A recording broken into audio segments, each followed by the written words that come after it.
Hey, how's it going? Hey, I'm good, man. Can you hear me fine? Yep, I can hear you loud and clear. All right, sweet. Just give me one sec. Yeah, take your time.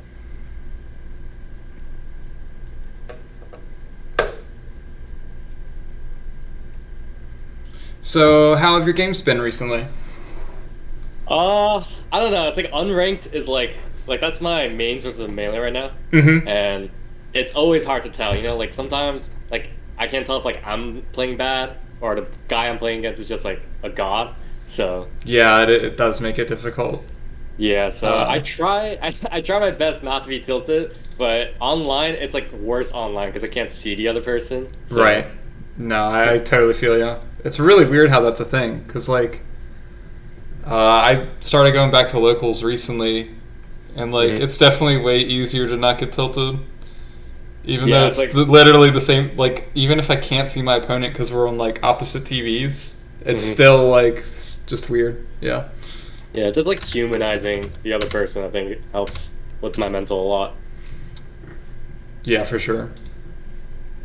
Okay, so I know earlier we talked about you wanted to go over like VOD analysis and like all the different things that go into that. Is that still Mhm. what you wanted to focus on today? Yeah, I mean, we can go about it a little bit. I also just played like for 40 minutes in a quick session with one of my friends who's a lot better than me. So you're gonna see me get my ass kicked a lot. It's a Falco Fox, just probably. Okay, cool. So you can Yeah. actually, this is what I had in mind.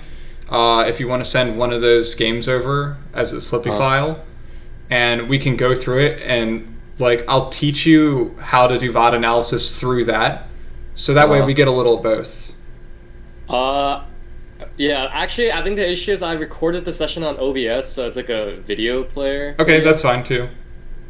It's a 40-minute thing, though. I don't know how long it would take for me to send it to you. I mean, we would only do one game. I mean, you can screen share on your end, or Uh-huh. if you didn't want to go through your gameplay, we can just talk or use another VOD as an example. I'm cool with just doing like screen share on this. That's cool with you. Okay, yeah, sure. You don't have the Slippy file? I think I had it stop automatically recording because Oh, I played okay. like hundreds of games and it was really just bloating up my computer. Okay, no So biggie. I will warn you closer to the end is when I was getting tilted because I was kind of losing for like 45 minutes straight. Um, Let me see if I can find a good one where we're not just like SD. Okay, maybe this one was good. Okay, so here's my biggest problem with foxes, right? So there's like two different types of foxes that I feel like I struggle against the most. Or I Okay, guess it's like mainly two. It's like the ones that like rush me down really quickly, and I feel like I can't get a laser out without getting punished. right. Or like if I throw down like an aerial or something to try to catch their coming in, like they might just like dash back one more time and then just get a free punish on me, which is a lot what my friend does here. And it's one of my it's really hard. And the other thing is like when foxes use like really like safe aerials, like high nair is so hard to deal with for me. Okay, give me one Um sec. Let me just take a couple notes here.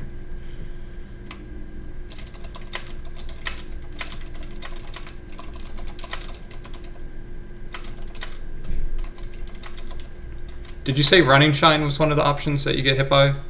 well yeah, no, I definitely do get caught by running shines. Like when I'm caught Okay. dashing back, like I get hit by running shine too. Okay, cool. So yeah. So we can definitely go through that. Um, Let me just think. Want me to just like play through for a little bit and you can just watch. Yeah, I normally do a lot of rewinding, so I'm trying to think of how I'm gonna do it when I'm not controlling it. I say, here, my bad. Oh wait, I think I do have the V files. Yeah, if you have the Slippy file, that would help a lot. Or I don't know if you can quickly upload it, because I have really fast internet. I Like think you could even put it on like Streamable or something if you don't have a YouTube. I think I can send you a Slippy file. Okay. Uh, Sorry, do you know where the file usually is? Like the default? So if you open Dolphin Yeah. and then go to, let me think, config, and then Slippy, the Slippy tab, and it should show you your replay folder. Do you see that in dolphin configuration? Oh yeah, it's dolphin, slippy. Oh, okay, I see it. Thank you. Yep. What?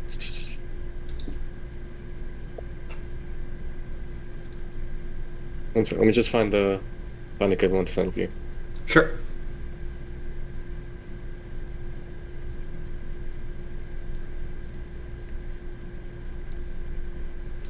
So just while we were like waiting, I was Mhm. asking like I want to ask like generally what's your like what would you say your game plan is when you like go against a Fox player? Because that's something I lack too. I don't think I have like a set game plan. Yeah, so Fox is one of the more difficult characters to have a game plan against because of how flexible he is as a character. Mm-hmm. So I think it's more about like, so one thing you could do off the beginning of the game is like try to identify what type of fox they are. So the way you said you identified that this fox is he's very proactive, very aggressive in your face. Yeah. So like if you can determine which style they are, that'll help you pick like, so like you'll have like maybe 50 different options that you use in neutral. That'll help you narrow it down to like, okay, these 25 are the ones I'm going to be using a lot versus this particular fox. Mm-hmm. So you can sort of segment your neutral options in that way, or like how you're going to structure your options. So like there are foxes that are really campy. They rely heavily on platforms and full hops. There are foxes that get in your face, like this one. And then there are foxes that like try to be tricky. Maybe they'll like constantly threaten things and then bait out your attack to dash hands grab you or something like that.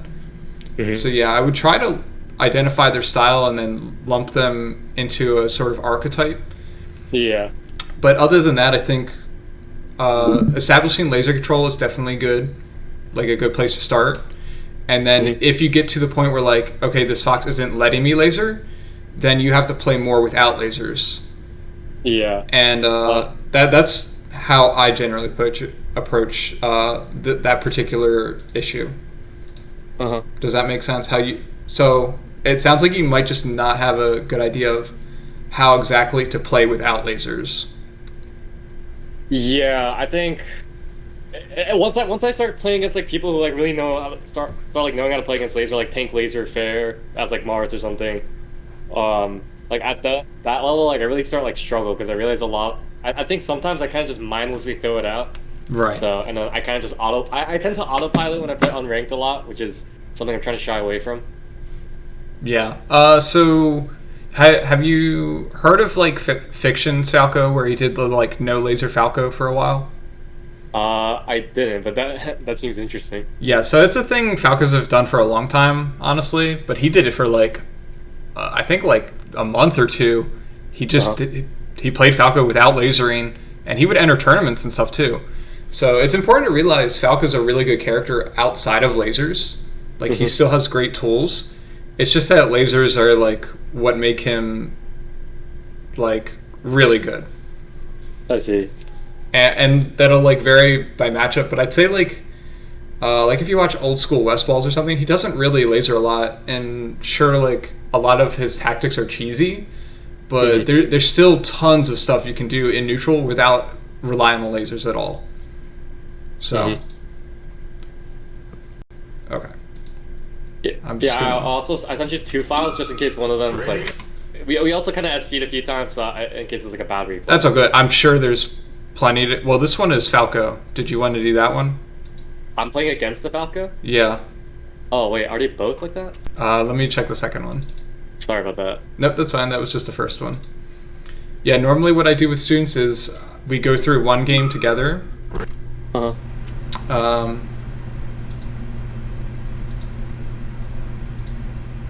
Okay, here. Sorry. Sorry, I was reading from the top of my list instead of the bottom. Yeah, those are both Falco, but that's no big deal. Yeah, so normally what I do with students is we go through the first game in depth, and I'll like point out all the different interactions. And what inevitably happens is that like all the same interactions come up in the second game. Like people underestimate how much overlap there is between games in terms of mistakes, but the overlap is usually quite high. So I see. We'll go through the second game, and after I've taught you all the stuff to look out for and like different options you can try, I'll have you go through that one. So like we'll go through it together, but I'll have you pay attention and like see if you can spot the different things and what you should be doing. That way I can make sure you actually are like comprehending it, not just listening. Yeah. Also, sorry by the way, the last two replays might be better because those are the ones I played from today. Okay, I'll do this. Wait, I only got the new one. Yeah, there should be. I'm sending one right now. There should be the 2. Okay, there we go. So the 39, the one that ends in 3039. Yeah. So 29 and 39. Either one is fine, I think. Okay. Yeah, we'll just go through the 3629 first.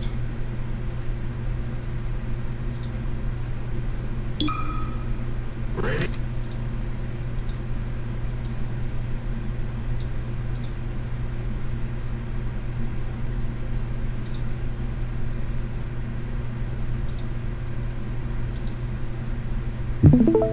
Okay, can you see my screen with my cursor moving?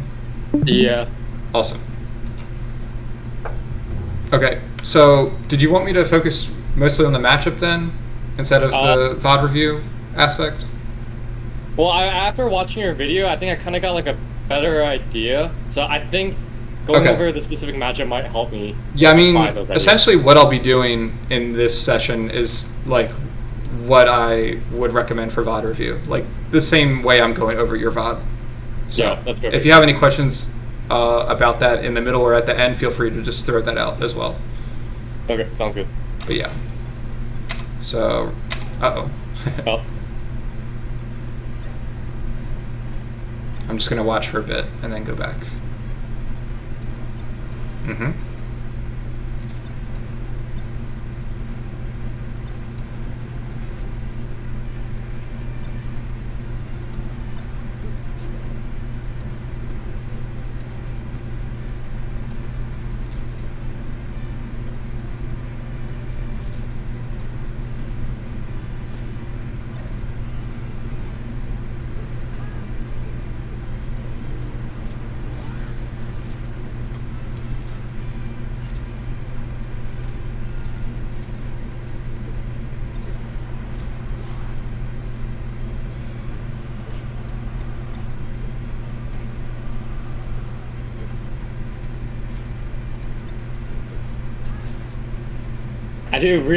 I'm really trying to get out of that habit of doing these really bad dares from ledge.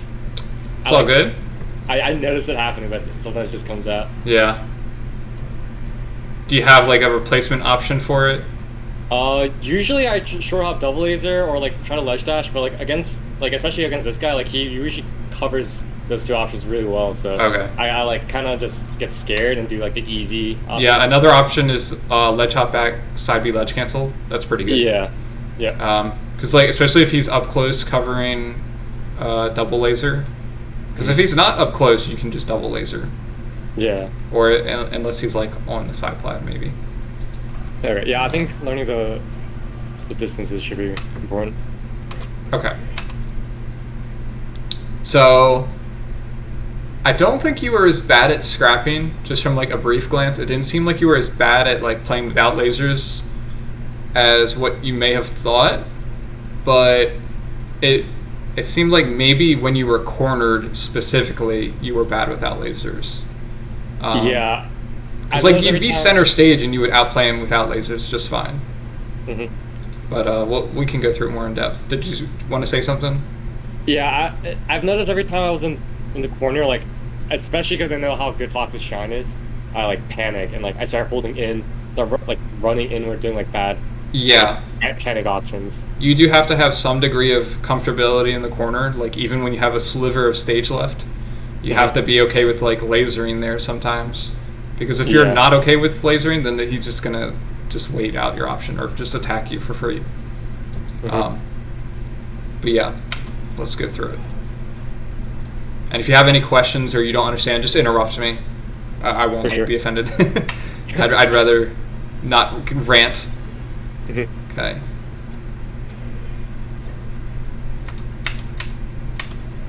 So this is punish related. you get this running shine, so you miss the wave shine. So just as on a technical level, we'll pay attention to see if that's like a repeat error that you might have. So you're under him and you're tech chasing. This is perfect, but you go for up air. So why I don't like this up air, because he's at 23 and it's really not going to lead to anything. Right. And you're sort of like giving up your control. So there's two main ways you can approach the tech chase. So if you, assuming you can't react to like every option, which I think it's debatable. I think Ginger is of the opinion that for mistech you can cover everything. So he would say, like, if they do regular stand, he thinks he can jump shine them. I'm not sure. I can't do it consistently, but I totally see where he's coming from in terms of it being potentially possible. But assuming you're not doing that, because I think it's really difficult. So my general approach is, okay, I'm either going to wait for the rolls or the get up attack, or I'm going to wait for the slower options and just react with a jump shine. Because the goal here is to get a shine at 23. That's really what you want. Your goal is to build damage and or push him off stage. So the up air, he would just like slide off or whatever. So if he does the get up in place, which is what this up air covered, you can either hard read that with jump shine, or like the up air wouldn't even be that bad if you did it on reaction after. So maybe like you see that he does the stand, and then you know you're not going to be able to jump shine in time. Then you can like kind of poke with the up air because that's all you're getting. But if you're doing the up air preemptively, you're giving up these options. Like, he should be very afraid of doing the roll here, if that makes sense. Because that's a jump shine on reaction. So that's why I don't like the preemptive up air. Yeah, I committed too early. Exactly. I think I was afraid of him like sliding off, because a few games before, like, he's been doing them a lot. So I thought the only thing I can like get there in time was the up air. But well, ironically, the up air is the one thing he can slide off. If you shine him, he can't slide off.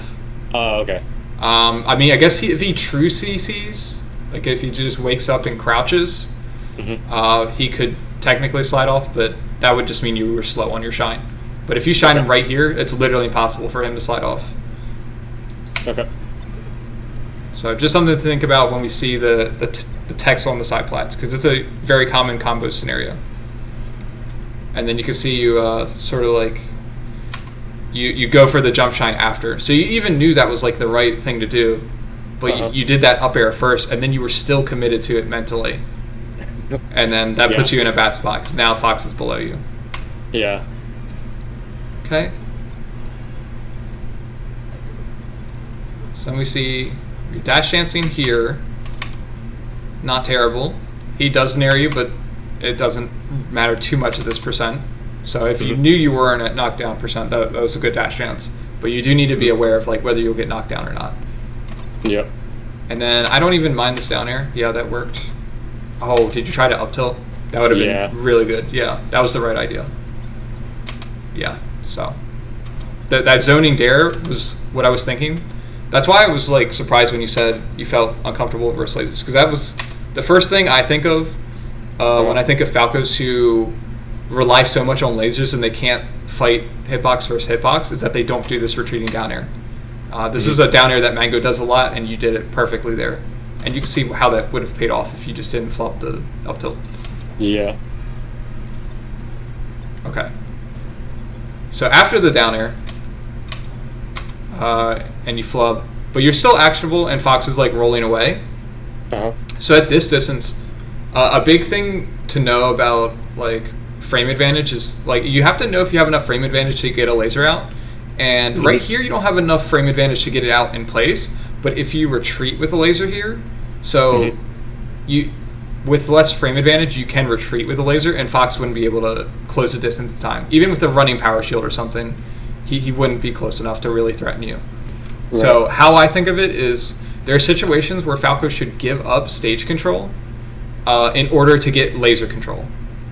So that makes sense, yeah. Yeah. So like you don't want to give up center stage if you don't have to, but if you're giving it up in exchange for laser control and then Fox has to deal with that, it's very easy to regain that stage back once you have laser control. So that's why it's usually worth it. Does that make sense? Yeah, I guess a lot of this also boils back down to being comfortable in like the corner area. I think that's like a big like mental block for me. It's like, oh, if I do a bad laser going backwards, like I'll get hit and just die. Like I think that's like a mental block for me. Yeah, so you just have to have develop some more confidence through your options of like laser control. We can look at later to see maybe when you have laser control, you aren't able to move forward properly, and that might be why. But what you don't want to do, the other option would be just like not to laser here. So you do the flub, you land. The other option would be to fight hitbox versus hitbox again. So close quarters.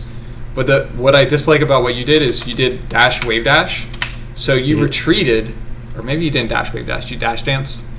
But like there was no reason to dash dance there because he wasn't, like you weren't faking anything, right? And you just end up, look where you're lasering. You're literally lasering right where you were before. Yeah. And like you almost got punished for it.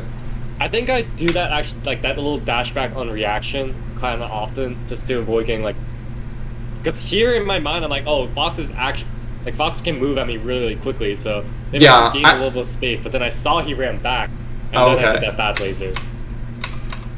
Okay, so, yeah, I mean, I think it was fine to do the initial dash back and then react to him. That's fine. Yeah. It's that you dash back in with the laser then. Yeah. So like, let's see. Oh, I think you wave dashed and then dashed? I don't know, it looked weird. And then you can see like you could have gotten running shine there. Yeah. Okay.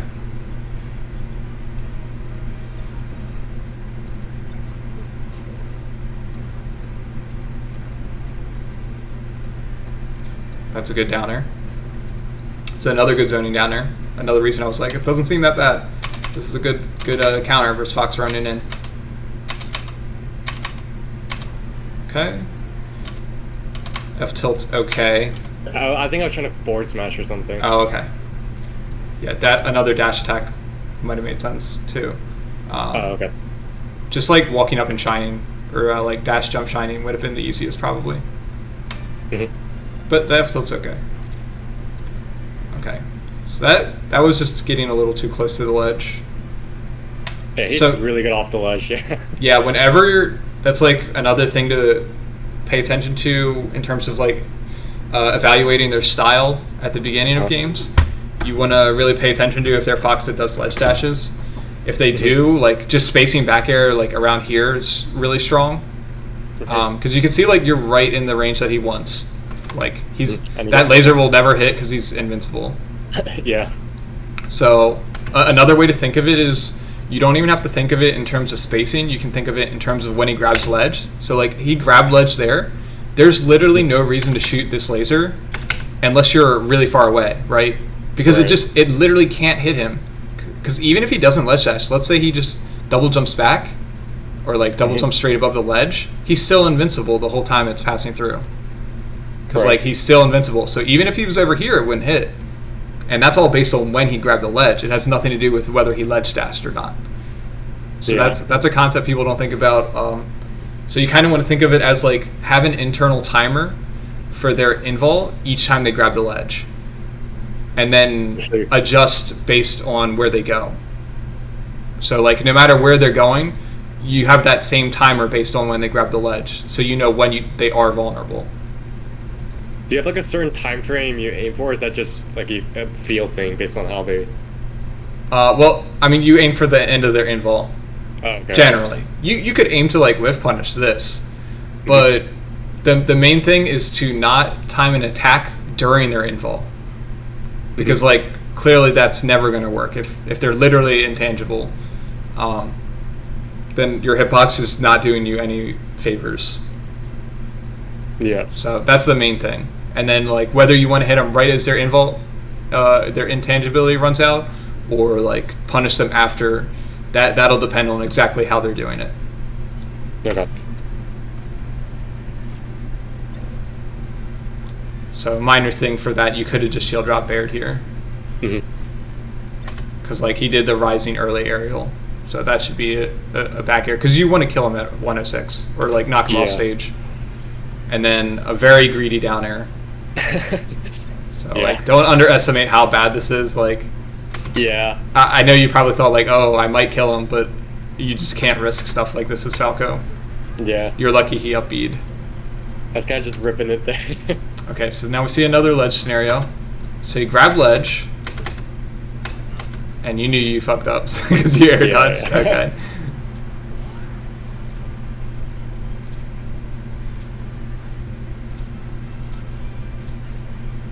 Okay, not bad corner pressure. Nice. So these are the kind of back airs you can do versus ledge dashes too. Like the get on the side plat and like drop down or run off. This is good. And you can see you just totally destroyed his running shine for that. Yeah, I've tried practicing those a good amount. Yeah, and you even threw out like a zoning nair. That was all good. Oh. So do you have respawn strategies? Like stuff that you specifically do? I have a few I like juggle through. Okay. So, I have one that's like just jump to top platform and then just like move up between. Is that this platforms. one? Is this the jump to top platform? Oh, that's probably one of them. Yeah. Okay, but the problem is there's no top platform, right? Yeah, so I was gonna try to just bait an area and just double jump. Yeah, so I think Mm-hmm. This is still good, but on Pokemon, what I do, and you've probably seen Bobby Big Balls do it, he does it a ton, just double jump higher. So like if you're outside of his full hop double jump up air range, you can up B and then either go to either side plat, and it's pretty hard for him to cover. Yeah. So it feels like kind of risky, but it's actually not that risky, especially when you're at 0, because like it's hard for him to like punish you going there in a meaningful way. Like maybe he'll back air you, but it's hard for him to up air that. So I think that's a pretty good option to consider if just as like a substitute for the full hop to top plat, because you can see like when you only full hop, you're right in his up air range, and now he gets a juggle potentially. Yeah. So like now it's like, well, now you have to double jump anyway, or drop down and potentially get hit down there. Yeah. It was a good smash DI there. Oh, were you trying to crouch cancel there? Yeah. Okay. Yeah, I mean, I guess if you thought he would nair, that's not terrible. I guess I would just say, like, try to react to whether he is nairing. So, like, whenever I'm crouch canceling for a specific option, like, let's say I'm crouch canceling because I think he's going to nair in. If I can react to the fact that he hasn't jumped by the time he got here, I will have a plan B option in the back of my mind, and I'll just go, okay, I'm shielding, or I'm spot dodging. I'm changing my plan based on what I'm reacting to ahead of time. So, like, it's not something you can do reactively. Like, you can't notice he didn't jump here and then pick an option. You have to, like, already have an option in your back pocket. So that's something you could try to work on, is having a plan B when they don't do the thing you expect. I think I usually just panic shield when it's like, oh shit, he's not doing that thing. Yeah, I mean, try to get like a... shield can actually be good for that, because like you can see if you had shielded because he didn't, if you notice he didn't shuffle, and then you shielded, you would have shielded an up smash, and that's a huge punish. Right. And I guess I would just say the only other thing is I just don't like how stationary this is. Usually when I'm doing crouch cancels on shuffles, it's because like I'm like moving around and I don't think he'll expect me to crouch cancel. But you can see like the way the situation is happening. So like you're double jumping. So he has an idea that you're going to land in this area, right? So when foxes are expecting you to land like that, they're generally going to be thinking of like hitting you with stronger options like grab or up smash, because those lead to their best punishes. And you have very little options here. He also might try to even anti-air you with a running up smash. He might not even let you land first. So I don't think it makes much sense to predict a shuffle in that scenario. And he could also running shine. So it's just the crouch cancel is more for when the fox feels like he has to overshoot you. But I don't think that was the case here. Actually, look, maybe down tilted? I don't know. How about try to press shine or something? But yeah, if you end up in a double jump scenario like this, I think better options are like, one, just make sure you're using your drift to the full extent. Two, you can come down with a laser. That would be hard at this range. So at this range, I would actually recommend Waveland. That's something West Balls used to do a lot, is Waveland back or Waveland through. So you can see, like, if you had Wavelanded here, you might have been able to shine him. And if you had wave landed back, well, then you kind of have some room to work with. You don't feel like you have to CC. Yeah. So, some things to keep in mind when you're double jumping. Oh, and then we see it again. Yeah, that was just panic one. I think. Yeah.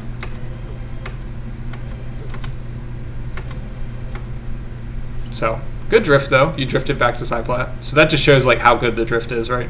You could have gone to either side plat. Okay, if you ever run into a fox that's down to challenge you here, so like this is terrible for fox. If you shield here and he hits you, you can just shield drop shine pretty easily, and it's a huge punish for you. So go ahead. No. I was just agreeing. Okay, yeah, I was gonna say this is a situation like versus non-top level foxes. I will actually just farm this as an opening. Like it's like really? It's like a Marth that like if a Marth knows you're just gonna aerial into him and he can shield grab you, he'll just shield grab you. So this is like the Falco equivalent where if I play a fox that's not that good, you can actually rely on this as an opening. I mean, you shouldn't actually rely on it. You should have other tools, but if they're gonna jump at you and not respect the fact that you could shield drop shine, you should definitely shield drop shine them. So you can go into unranked and just try that out, just like dash dance on the platform. And when they start to like move towards you, just shield, like dash, and your dash dance with a dash towards him, and then shield, and he'll do like a nair, and then you shield drop shine the nair. And you can just practice that versus people on unranked because they're not at that level yet where they're spacing the aerials usually. Sweet. Ooh, so that's the dare you talked about. So what do you think could have been better here? He's way too close for double laser. Maybe doing the drift back side B to the platform we were talking Uh, about. so you say he's too close for double laser. What happens if you do double laser? I get shine. I get ups. Well, he can CC the first laser, I'm pretty sure, and just shine me. Or I think he might actually be too far. Oh, I really? mean, yeah, if you like do your double laser so that you barely land on, you could land like right here. Like your beak would be ending here, so he would not be close enough to shine you. That being said, I wouldn't recommend it, but I don't think you should dismiss it that quickly, because I think like the reason it would be bad is if you're not reacting to the fact that he's like jumping already, then you might think like he's going to keep running further. So if you were closer and you were worried about it, that makes sense. And also he could do like crouch cancel down tilt or something. So I do agree it was bad, but I was surprised you said that. And then so another thing you can do, this is important, to just ledge stall every once in a while. If you don't think he's going to call out the ledge, which is pretty risky for him, like if he dash attacks by the ledge and you don't do the ledge stall, that's really bad for him. So don't forget to add in ledge stalls, and that'll make your ledge timing less predictable. So, and like another thing is, let's say you did the fire stall here, and then you see him wave dash back. Well, now you can definitely double laser. And all you had to do to reveal that option was wait a beat. It's like just wait on the ledge for 1 second to see what he's actually doing. Because what he's basically doing here, I think, is covering side B. He's expecting you to do ledge hop immediate side B. I don't know if you do that option a lot. Sometimes. I think it's just there's also this dare I've been doing. Okay. So maybe he's waiting out the dare too. Yeah. But he's only covering like a really bad ledge hop aerial on and the side B. So he's not covering anything else, which means he's like, this is a pretty hard read, is how I think of it. So that means if you do the fire stall, like he just looks like a dummy because he just had you on the ledge and then he gave up the pressure. Yeah. And then at least you're forcing him to play this mix up where like where he has to guess if you're going to double laser or ledge dash shine. And then that also might, like, let's say you do the fire stall and he moves closer, like, because he was like right here. You do the fire stall, he does like a run up shield. Well, now you know he's countering the double laser, right? And then you can do the jump back side B to here or something, just as an example. Yeah. So that stall really makes a big difference. And as long as you're not doing it every time where they start calling it out, then it can be a good mix-up.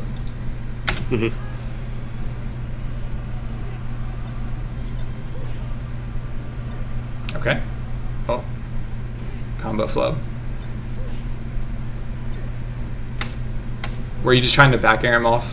Yeah. Okay. I've been trying to practice like taking like early setup on edge guards. I think one of my like edge guarding is one of my worst points. So Okay. I kind of should have set it up earlier and just practice it out more. Yeah, I mean, you could have gotten it with a full hop back air. Okay.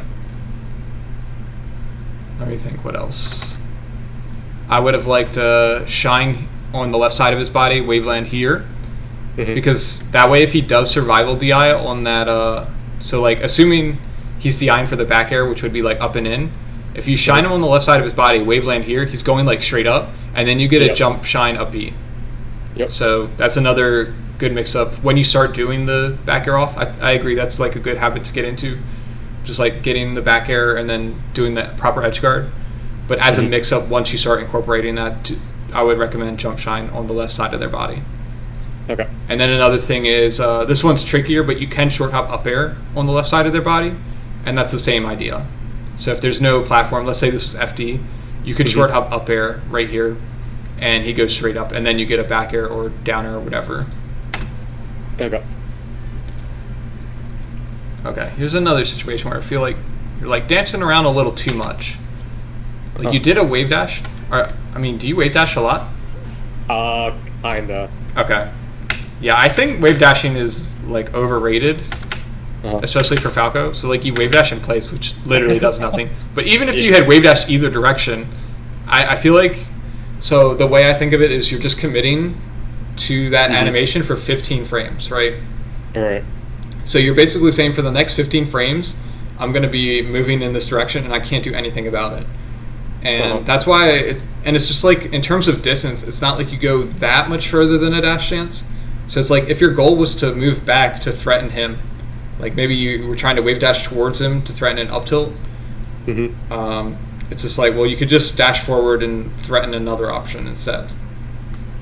Or if you were trying to wave dash away, we'll just dash back, and then with the dash back, you can laser. If you wave dash, you can't laser. So you have to think of in terms of like letting yourself remain actionable whenever possible, and that's why dancing is typically considered better. Okay. Because you can see like you ended up deciding to do dash dance laser anyway, but you like took a beat, and that's scary because Fox could have ran in and just destroyed you. Yeah. Okay, that looked like an accident. The way you got on this side plat. Oh yeah. I was trying to. I probably missed to put in a short hop or something. I never full hop there. Right. Well, you did do the down air, but yeah, this is another situation where you're landing on side plat and you're landing safely. Like he's not true punishing this. So if you can get your shield up, you can do the shield drop shine again. Okay. Because he's just doing early nair into you. It's really bad. And we actually saw this same nair earlier or later, right, where you did the shield, and then you shield drop shined him instead of the back air. So it looks like this is a common thing your friend does. So you can start punishing him for that. And if he's good, he'll just stop doing the nair into you when you're shielding on side plat. But just think of like all the freedom that offers you, right? Were you gonna say something? No, I was just gonna say I'll probably start farming that in the range, just getting in the habit of. Yeah, just doing it enough that he respects it, and then once he starts respecting it, well, now it's like that opens you up to like be on side plat without shielding. Now you can do some drop down lasers. You can like dash dance and then threaten like a runoff dare or a runoff laser. So you get a lot of freedom when they're not just attacking you like a crazy person on side plat. But so far it's been like every time you've been on side plat, he's just leaped at you. So you got to punch him for that. Okay. Oh, that was interesting to go for F smash.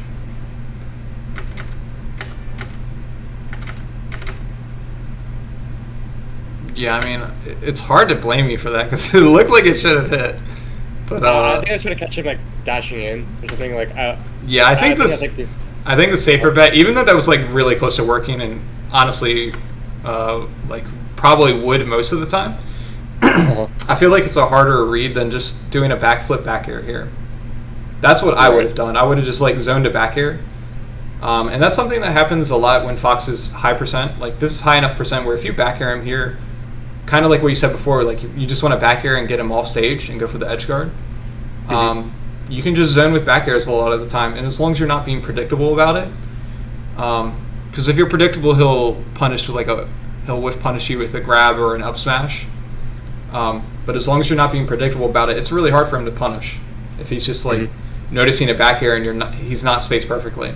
But especially if he's just coming down from a jump, he's either going to drift down and you can like space for the furthest drift in with your back air, or he drifts further towards the ledge, and then it's like, well, okay, you whiff the back air here, and he came down, like even if he comes down without a hitbox and has no lag, he's still not going to be able to punish you. I get a little trigger happy with my forward smashes. Gotcha. When it hurts, it feels good. It can be good sometimes. Yeah, for sure. Good laser in the corner. And then another, so you South Swisher. Not a bad dash attack. Oh, I would have wave landed down. I know okay. It doesn't feel great to do like the air dodge, but you would get a better punish than this.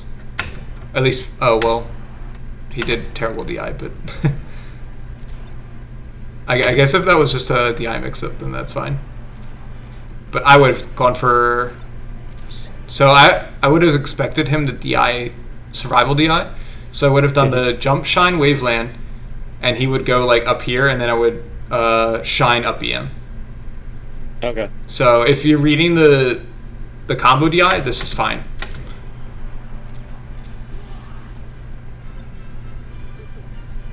Okay, good invul.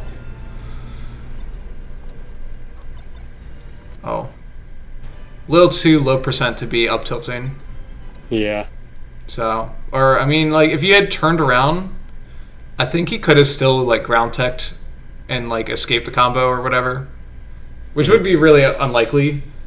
But just in general, I don't like when people can hold down versus up tilt and just get out of the combo. Like let's say he holds down and he doesn't even tech, he's just holding down, and then he like, so you up tilt him, he lands on the ground and mistechs, and then maybe you like up tilt again and it's stale now, and he's like floating away, and it's just like you dropped your combo because you didn't just shine here. So. Yeah.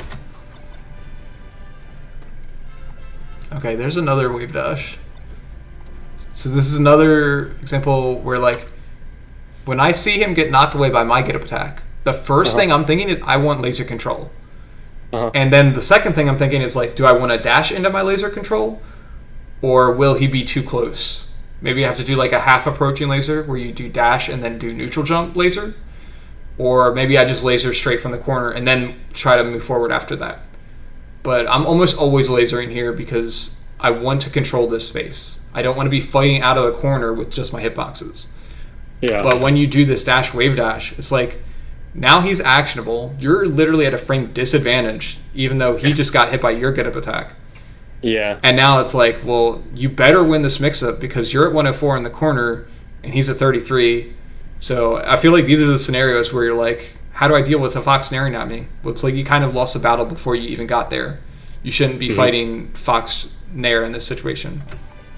Okay. I think I gotta think a lot more about my wave dashes. I think I've been doing a lot, like even just watching this together with you, like I didn't really realize I was doing this like that wave dash here. It's funny how common it is. A lot of Falcos I've been coaching do like these wave dashes. Most of them do them retreating. You seem to be doing them like much closer. But what a lot of Falcos will do is they'll have like center stage lockdown and they'll just dash wave dash backwards, and I'll be like, no, what are you doing? But all the same, it's committing a ton of frames. Like this is just like half a second where you're not doing anything meaningful. And like you got away with it, but like, oh my gosh, how you barely got away with it. Okay. Yeah, it seems to be like you're afraid to just like do the lasers. So like here again, at this range, I'm thinking, okay, I am lasering. And again, maybe I'm adjusting, like, can I laser in place? I'm not sure. Let me just retreating laser just in case.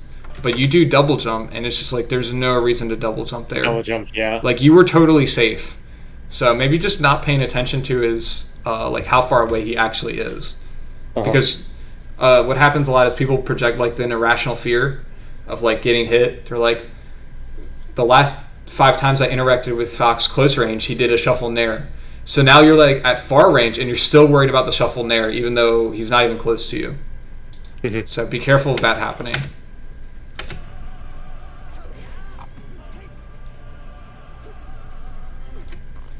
Okay, what was that double jump? Okay, there it is again. Yeah. Do you see what I mean by like every situation where I'm like, okay, you got laser control? Because like I just double jump. getting laser control is like so awesome versus Fox because his main advantage versus you is his speed, right? Right. Like he can just zoom in and out, and lasers lock him down and prevent that, or at least make it difficult. Like force him to get some power shields or something. But if you're just you're seeing him dropping, I'm like 100% he's going to laser, and then you do dash wave dash back, and it's just like you're not baiting anything because he's literally not playing neutral yet. He's trying to get back down to the ground. Yeah. And then you like double jump empty land. There's no reason to empty land if you can laser. I mean, I guess there is some reason to, but okay. So like if you full hopped and did this, and then empty landed, it makes a little more sense because you might be thinking, oh well, I don't want to laser in case I have to double jump back, but you've already double jumped, so yeah, like instant double jump, I think. Yeah, and again, it seemed like you did it because you were worried about him coming in, but then it's like look at what he was actually doing when you were double jumping. So you did the weird wave dash back. Look where he is. Even if he starts booking it at you, like unless he YOLO up smashes from half stage, like if he's already committed to dashing up and up smashing you, yeah, this double jump will work. Or like maybe a full hop is what you're afraid of. Sometimes Falcos do that. They double jump when they are worried about Fox full hopping. But if he full hops, you can just like react to that. So we'll see if that comes up later too, because that's a common situation. Ooh. I like forward air here as a soft hit. If you think they're going to, so like if you think they're going to DI away, you can just go for back air and send him off as far as possible. And then if you think they're going to DI in, then fair will let you combo better than the nair. Because like for him to DI in that nair at 40, it's like you'd have to do like some ridiculous smash DI or something. It does at least get the knockdown, so I think that's okay. But then you need to like stay grounded. You like jumped and can't. I mean, you were hard reading that, I guess, but I would stay grounded and react to both because like while a down air like might work in the corner, he also might just slide off. So I'd be thinking, okay, I nared him into the corner. He's missing tech here. Maybe, hopefully, he's like not close enough to slide off, but. Assuming he's not going to slide off, he's either tech rolling in or like he's stuck in this little spot here. I'd be thinking, okay, I can grab these options and throw him off stage, or I can like dash back in and then do the down air to chase him, or do like a running shine or something to chase the tech roll in. But those are all options coming from the ground. You don't want to be short hopping where you're just hard reading one. I think that was terrible. Okay, I think in mind I was trying to do was like. I thought I was fast enough that I could cover that option and still run back and like hit him cover with a dash attack. So I think you can if you cover miss tech. We'll go through it again. So I think, well, just based on the timing of your nair, you actually didn't even have time to jump and then like cover stuff. But if let's say like Fox is just falling from the sky and he's not gonna tech or wiggle out for some reason, if you like nair right when he miss techs, then you can cover this, but you can't cover tech in place. But I think you can do that. I know Falcon can do it with like knee and up air, but Falco's like way slower. So that's not something I've really experimented with, like covering miss tech. Usually when they miss tech, I feel like I can get better options than a nair anyway.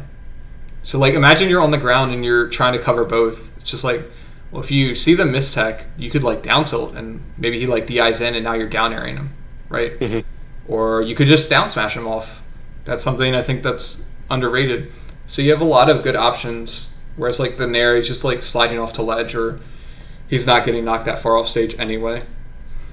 So instead of like thinking about how can I cover every option, think more about like, okay, how can I cover maybe like 2 out of 3 options really hard, like with a really strong punish, because that's gonna You'd rather get a 2 out of 3 chance of covering stuff with a really strong combo rather than a 3 out of 3 chance where you get one hit. That's kind of how I'm thinking of it. And then you said right after this is really bad. Can you tell me why it's really bad? I'll play it back for you. First of all, there's no I just ran off the stage for no reason. Like, he wasn't even approaching. I was in my mind. I was like, all right, I'm gonna do this double laser. Well, I flubbed that, so that mistake. Yeah, it's funny. The double laser would have actually worked. Oh, really? If you had done it at a normal height, yeah. Or like, okay, but so look, if you recognized here that he's really far away, so that's what my point was. Is the reason it was bad was because you're not paying attention to the distance. So if you see this distance and you do this drop down and then you do a double laser at this height, or maybe like head height if you're worried about him jumping, you at least don't die right away. But you do it up here.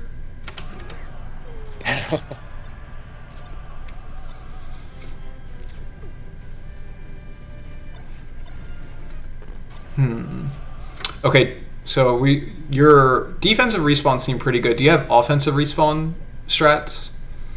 Foxes are hard because he's quick. Unless I get a hard read off of them, no, not really. Okay, so the only thing I would really say, I think the hard read is fine. Like doing a laser to lock him down as much as you can, and then going for a hard read is pretty standard.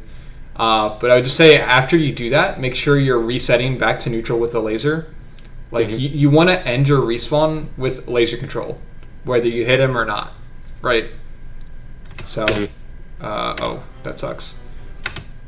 So you can see what you did out of your the end of your invul. So you had 20 frames of invul left, and you spent it doing a fair at him.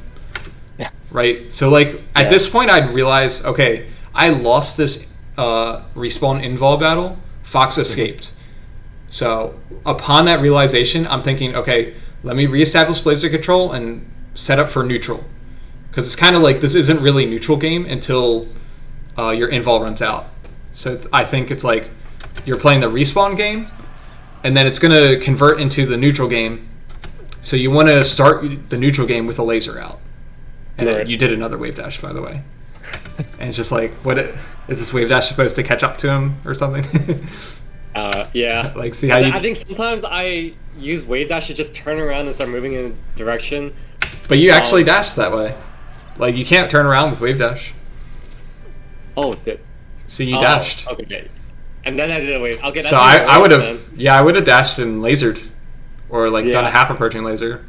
Yeah. But you can see you're doing dash wave dash, and I'm sure what you're saying is true, that you use the wave dash to turn around, but it's just not necessary. So what you're doing is every time you want to turn around, you're doing dash and then wave dash. Yeah. But I would rather you be in the dash animation so that you can start your laser whenever you want. So so I think if you had dashed and you didn't wave dash, I have a feeling you would have intuitively realized, oh, I have a little bit of invul left. He's too far away for me to hit. I'm just gonna laser. But because you wave dashed, you're well, now I have to fucking reach him, and I only have a little bit of invul left. So I'm just gonna do the most desperate thing I can and just fair at him. Yeah. So again, that's another spot. There's just a lot of situations where you're not realizing you have free laser openings. These aren't situations where you should be worried about him stuffing you. Does that make sense? Because that's what from what we talked about, it sounded like that's what you were perceiving. But I think these situations might be a lot more black and white than you realize. This is pretty cut and dry that you could laser here very safely.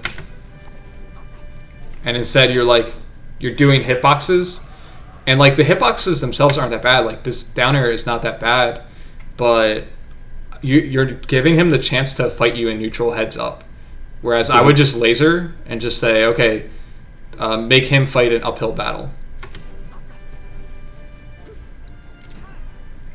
Okay. Did you see how that happened? Yeah, I keep doing this full hop right during the spots where you said I have free room to laser. Yeah. I keep dashing back here, so here we were talking about maybe not in place, maybe retreating, but instead I use this opportunity to double jump and I Yeah. get punished. Exactly. Good. So you're already like realizing that laser would have made it way better, but like if you wanted a laser because he's in the corner, then just shortcut laser. Just a regular one. Yeah, exactly. I think you didn't realize until after you had double jumped, because like I feel like I'm just trying to interpret from based on like your character's movements, but it feels like you're still scared. Like even though he's cornered at higher percent, and you're at like 8% where you can still CC and everything, you're still worried about him approaching. So you're like doing these double jumps, saying like, "Oh, please look!" But look at him; he's the one who's scared because he should be scared. And then you're like doing this jump. And then I think like here you realize, oh, he's shielding in the corner. Why am I double jumping? I should just be lasering him. Yeah. And then it like barely didn't come out, which is unfortunate. Okay. So you got stuck in shine here. You don't try to do the shine turnaround, do you? No, I usually act like not all the time. Sometimes when I'm platform tech chasing, then I'll do the shine turnaround. But like in these cases, I think I was just trying to wave down. Wave shine back. Oh yeah, just okay. Follow and then yeah, so if you're doing the wave shine back, just make sure you're jump canceling the shine before you do the input for the wave dash angle. Because that's what happened here. You got the shine turnaround animation, I think. This is a long time to be holding it. Yeah, so there's the shine turn animation. And you're stuck in this animation for 3 frames. You can't jump cancel or anything. So this is 1, 2, 3. So you're probably jump canceling right here, and that's why you're stuck. And this turnaround animation was probably because you tried to do a wave dash angle down and right. So that's what caused a turnaround. So just make sure you're jump canceling. I think you might have actually done the jump cancel input during hit lag because of how long you didn't jump for. So like you probably jumped during hit lag and now you're trying to do the wave dash. Yeah. So maybe practice wave shines on opponents so you're accounting for the hit lag because you really hitting on shield count the same. Yeah, shield is the same timing. Okay, cool. So you can even just do like combo training on Uncle Punch. Do you use Uncle Punch at all? Yeah, I have the latest version. Okay, so if you use the like combo trainer and just like set a fox to 0 and like have random BI and just practice wave shining him across. So that'll help you like really get that timing down. So like you want to be jump canceling like either 1 or 2 frames after you're actionable. Right. Because like this is a big difference. That's why I'm really like going in depth on that. It's like if you're getting stuck in shines, you're never gonna beat Fox because this is just like a juicy punish, and then you get nothing, or even worse, you get counter hit. Do you know what was going through your mind when you did the stash at him? Like maybe you saw this. I might have just been like, I'm pissed I missed that punish. I'm just gonna rage attack at him. That's so that's sort of the second time. Because, like, I don't know if you remember that up arrow on the side plat, where you went for the up arrow on the get up in place, and then he rolled, and then you tried to jump shine.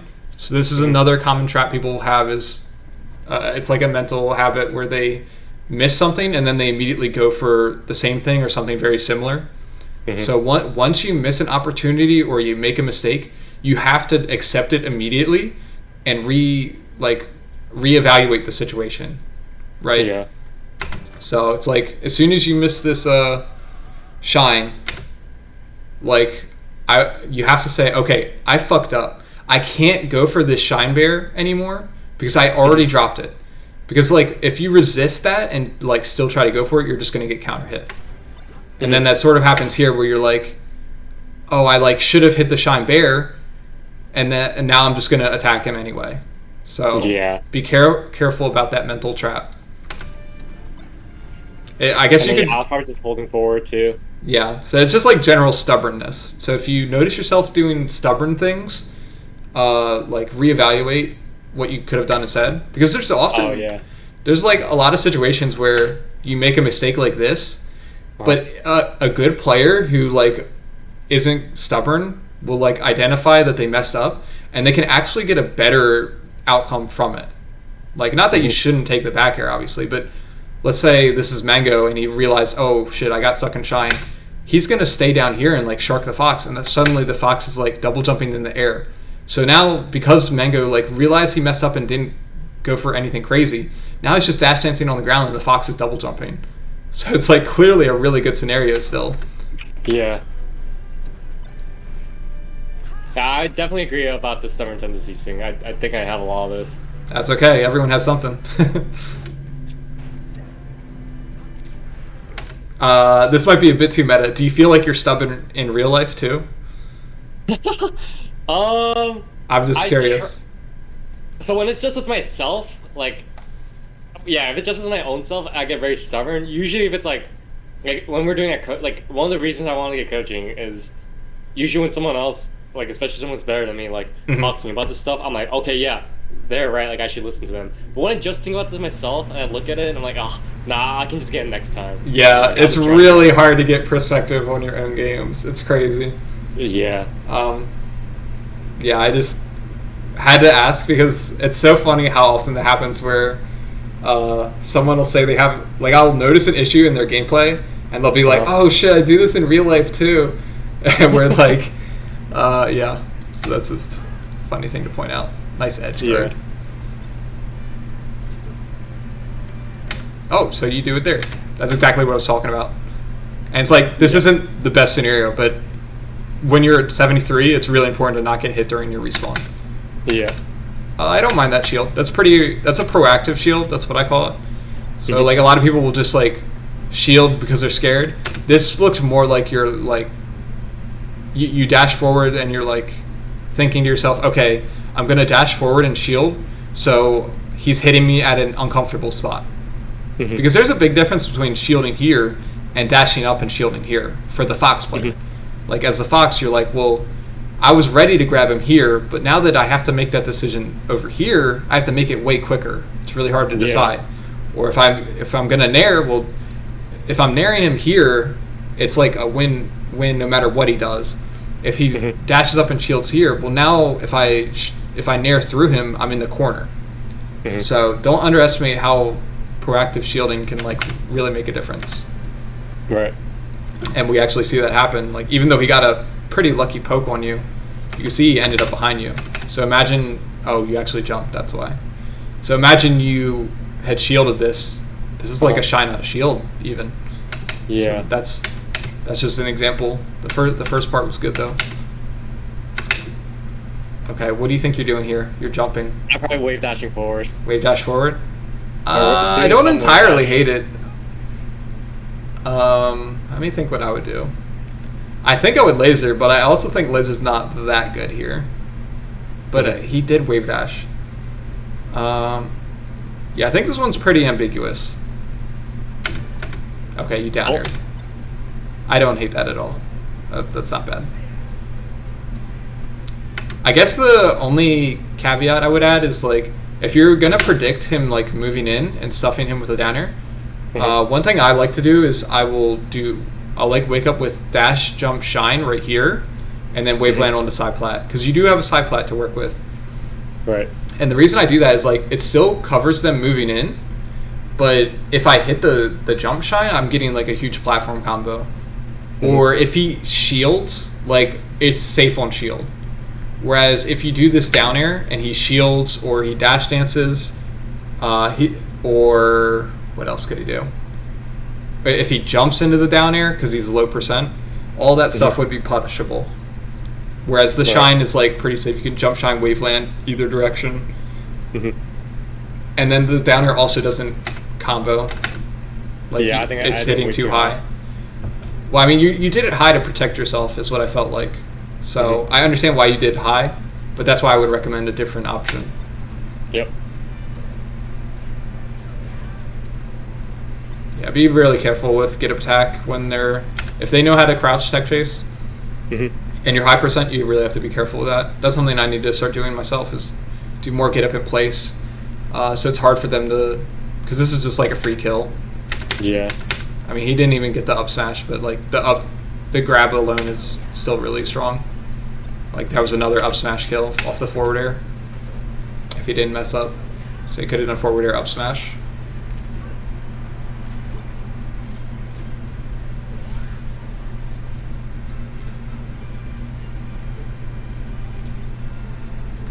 Sick laser. Okay. So I don't know why you shielded. I feel like that might have been a wave dash. Also, slight jump. I got a new controller 3 days ago, so breaking that in a little bit. Oh, okay. So yeah, I would just say like, come down with the laser. That's perfect because that cuts off his jump. Then go for your read. Either like down air in plays, reading him dashing through, or dash dare at him. Like you want to at least take your lotto ticket, your 1 in a million chance that you actually catch a fox in neutral. And then after this whiff, then you would like laser. But you sort of like flubbed, so now you should still be lasering, but you're like wave dashing towards him.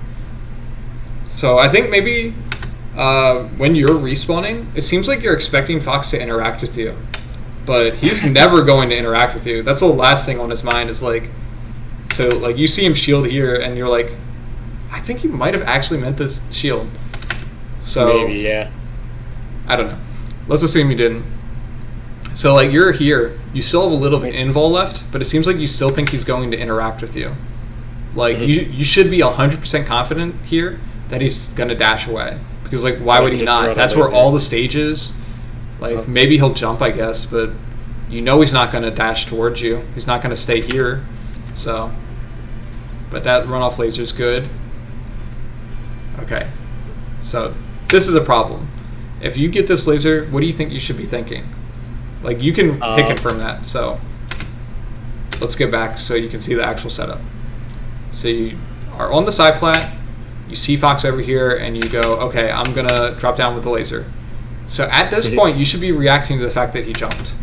And then right here, you can hit confirm your laser. So you know your laser is going to hit, and you haven't even landed yet. What are you thinking?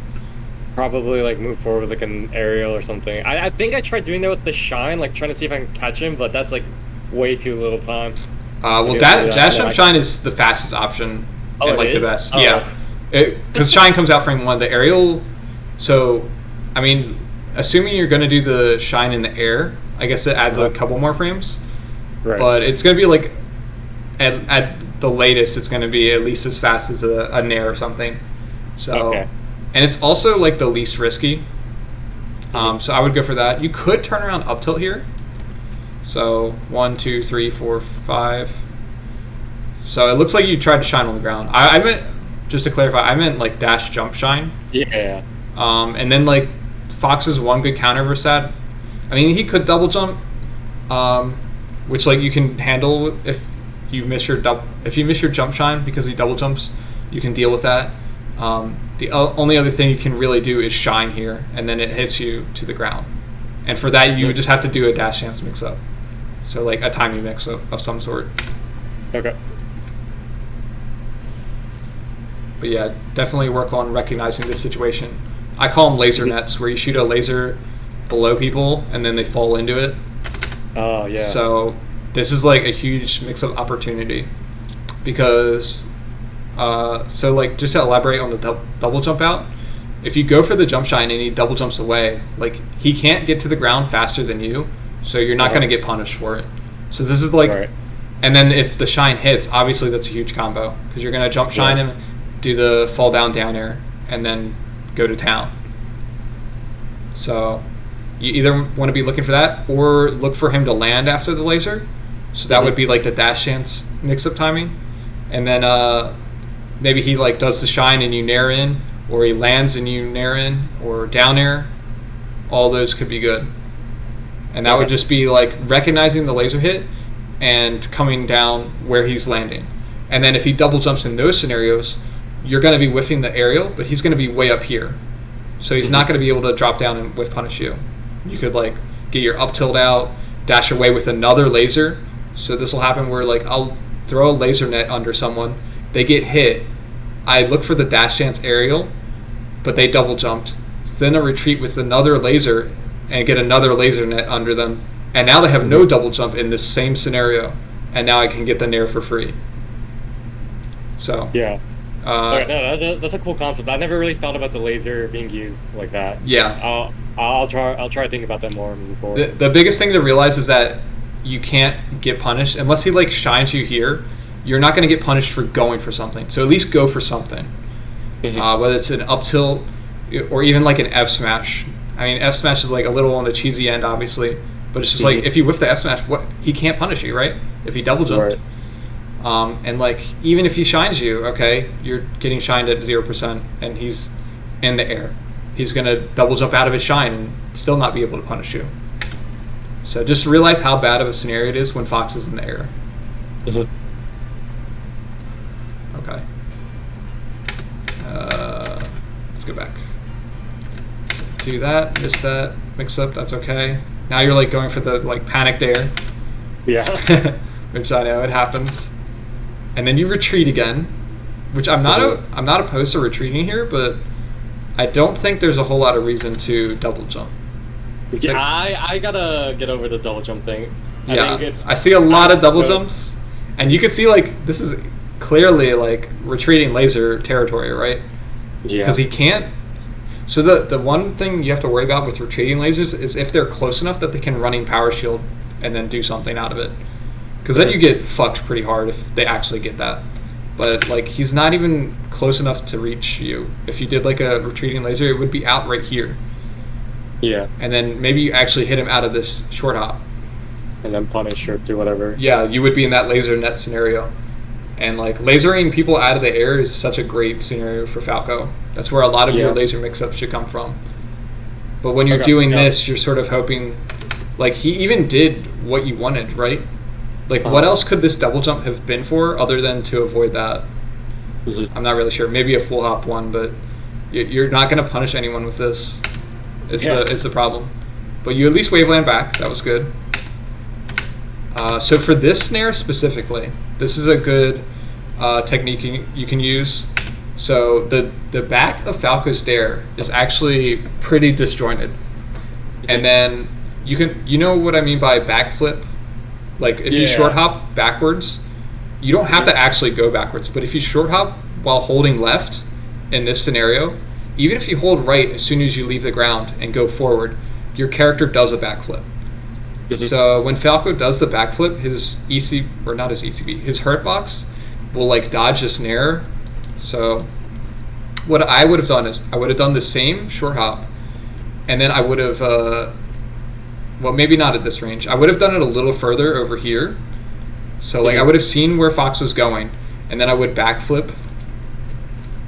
So at this range you couldn't do anything. Let me see if I can find. It's all because I wave dash forward again. So imagine you were further away and Fox is still on the left in this scenario, and you're doing this backflip, and then the same down air, like literally the same thing you're doing here, but I would turn around first.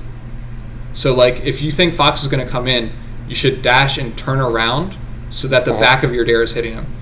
And what that will also do is like make that backflip will dodge his hitbox.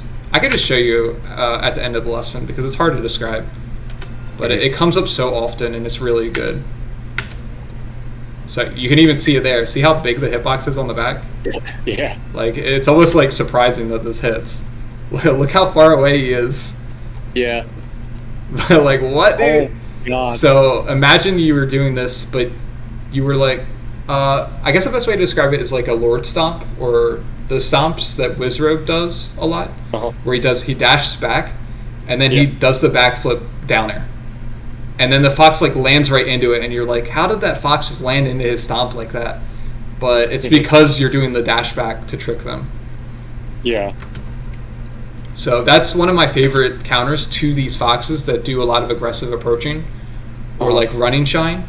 That backflip down air will just beat all of that for most spacings. Now the catch is like if they just overshoot even further and like near you at the peak of your jump, or like running shine you before your dare comes out, then you get caught out of the air, which is worse. But it's not so much worse that I don't do the down air ever. Okay, yeah, that's another tool. Yeah, exactly. It's just another tool you have. Okay. Oh, this is another tech chase scenario where you didn't react. So, like, you're not going to cover tech in place in this scenario, but it looks like you still go for it. Yeah. So, what you can do there is, like, approaching laser, cover these two options, like, soft cover those, and then hard cover this one. especially because it's tech roll in. You really don't want to end up on the corner compared to Fox. So, like, a huge concept with Falco is keeping your opponent cornered, even if it means giving up the follow-up. Like, just because you read them tech rolling to the left doesn't mean you should cover that. Like, with an attack. It might mean, okay, I'll just let them go to the corner sometimes, because it's too risky to always cover what you're reading. Yeah, and this dash attack was super committal. Like, I was probably stuck in lag a few seconds after he was. Like, even if you did like a running shine, I still think it's terrible. That's how bad getting in the corner is. It's like, let's say you running shined and immediately started to like short hop laser. So like, even if you get the laser out, and that's like the best case scenario with missing that read, it's still really bad because now Fox can like go on the side play and you're just trapped in the corner, which sucks. This is the main way Falcos lose games is they get trapped in corners, and then like you feel so trapped that you run off and doubles up. That's another panic option, yeah. Yeah, and your friend is spacing around it because I guess he knows at this point. It's like, here comes that double jump aerial. Oh, that sucks. Yeah. That was a good read by him. One counter, so like, well, you might have thought you were getting shine spike. That's what I thought. I thought I was going to shine spike. Yeah. So I just jumped, so I was like, all right, whatever, let me just get me up there. Yeah, you can do double jump air dodge, which is like okay, but the main mix-up I like to do, so you went for the double jump directly to ledge, which I think is good, but once I notice someone's covering that, I'll do double jump back shorten, because that's way harder for them to cover. They can't just like throw out a hitbox here because it just will whiff. And this is especially true versus like the average player. So like if you go into unranked, just do jump back shorten, as long as it's not like Marth or someone on the ledge already. The shorten will like help you recover like 90% free.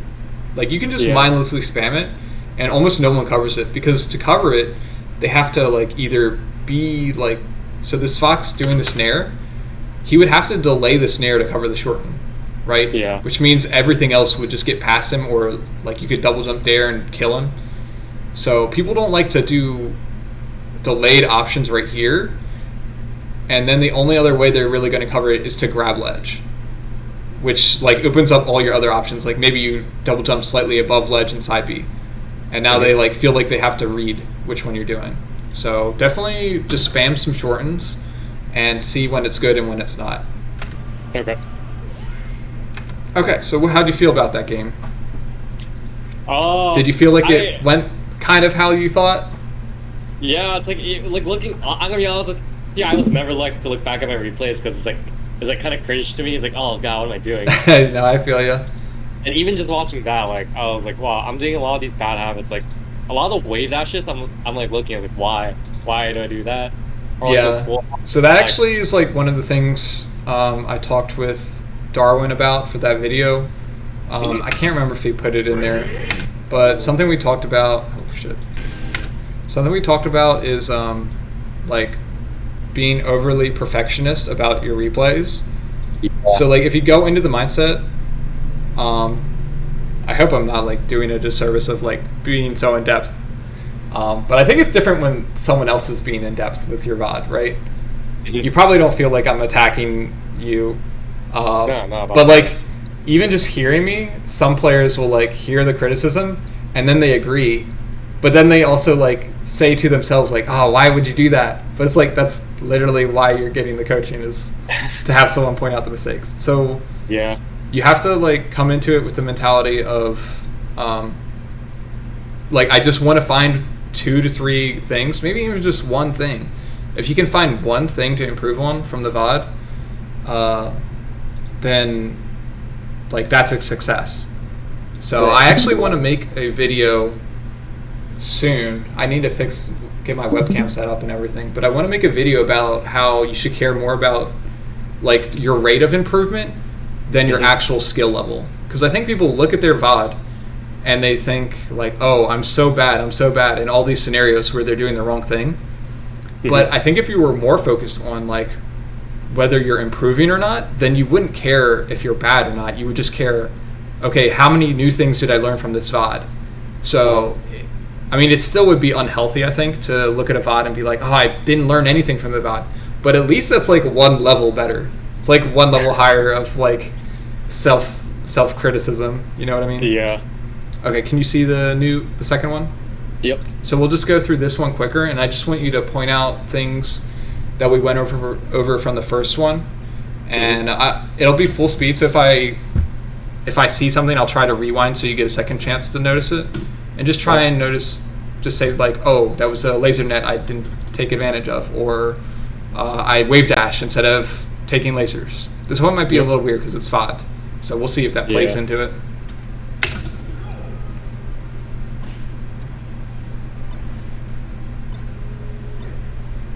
There's the turnaround thing we talked about too. Not only once, it happened twice, right? Twice, yeah. So you try to wave shine left, and then you jump shine that one. So it's the same with the jump shine. So like if you jump shine, and so this is the scenario where I would recommend, okay, maybe you do want to turn around to make this wave land onto the top plat easier. I'm assuming that's what you're going for. So if you wanted to shine wave land on here, I think it can be really hard to double jump straight up and then waveland. So like to get the double jump to the right, it's easier to just turn around and shine, but that means you have to wait those 3 frames. So wait those 3 frames, then double jump, and that way you can double jump to the right without worrying about the turnaround. Yep. Nice. I'll practice the timing on that more. Yep.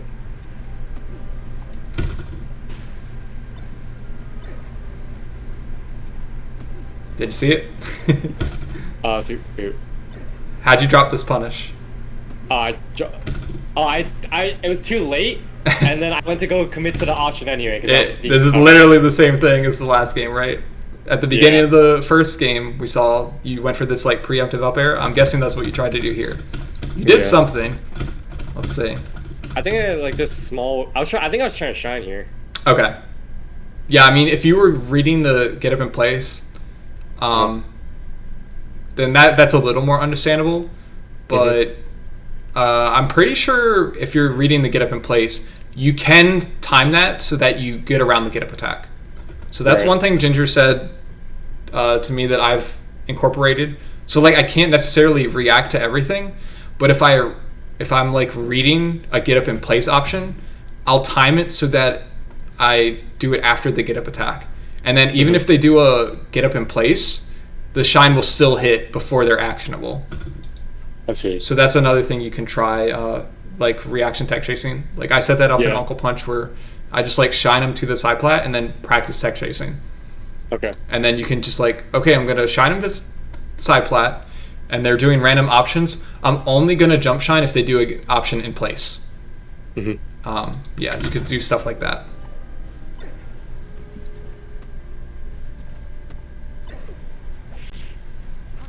I think I should just shine there. Did you up air? Yeah, I up air. So here I can just shine on wave dash top platform. I think I just threw out the up air because I was lazy. Okay, I agree.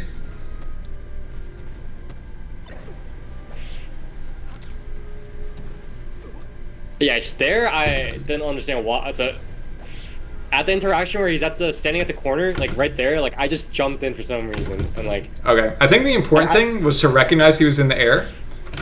So he's in the air. He double jumped. He has no resources. This is like what I was saying before, where like if you hit him with a laser net here, he's dead. Right. So and then his only other option is to land on the side plat. So you can either what I would do is like throw out a laser net to cover this, and then you can like maybe combo into F tilt on reaction, like hit confirm it, and then like while I'm shooting that laser, if he starts drifting this way, then I know I'm going to jump shine him. So that's what I would do. Okay. So you can see like, so you shot this laser. I think the first laser might have messed you up. Wait, I got confused. So like, there's no reason a laser here, right? He just like can't land into it, even if he tried. But even after this one, you can shoot another one. So yeah, you should just shoot another laser here, and you could have caught that. Oh yeah. So I'll just play it at full speed so you can see. Just imagine you did laser. Oh yeah, with a So column. yeah, you can see you like backed off instead of doing Yeah. that. Don't forget, like, platforms can offer protection against aerials. Hmm. Like if you're under a platform, Fox can't full hop narrow into you. Yeah, sometimes like when I do throw out the lasers, it's like at distances where it's not safe, and I think that's what got me into the mentality of, oh, it's like, can I do this when I can't throw lasers? Yeah, And then right there, you just converted that. I don't know if it was a full punish, but yeah, a lot of that interaction I think started from that laser. Also like bad recovery and stuff. yeah. So there, you just need to probably pick high or low. You might not Yeah. have even meant to go straight, but straight's generally the worst option here. Hmm. Because like when I see this, I'm thinking like, okay, he's trying to cover these two. The bot, he's covering ledge and then horizontal. So I'd probably go high because Yeah, I'm he not literally probably- can't cover high at this point. But even if he didn't react to that, like let's say he shines right here, so then he's covering horizontal and high. Maybe Yep. if he's like shined up higher, but he's not gonna like shine this low and cover all three. Mhm.